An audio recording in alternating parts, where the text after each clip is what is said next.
Sas, and I live in Hilaang Lutong, Leyte, and I'm single. My age is 19 years old. What is your goal in life? Give at least one.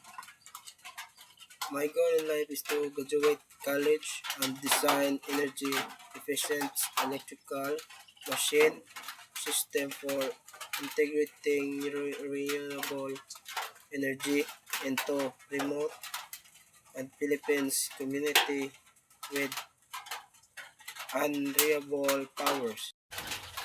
What dramatic improvement to yourself would you do this semester to achieve the given goals in life of your defense? Number 3. What do you think is the importance of this subject in achieving your goals?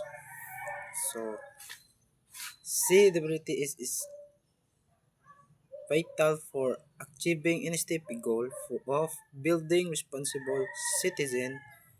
It merges learning and action, instilling values like patriotism and empathy through community project, healthy initiatives, and immersion. Students gain practical skills, teamwork, abilities, and a lasting sense of duty to advance local and national development.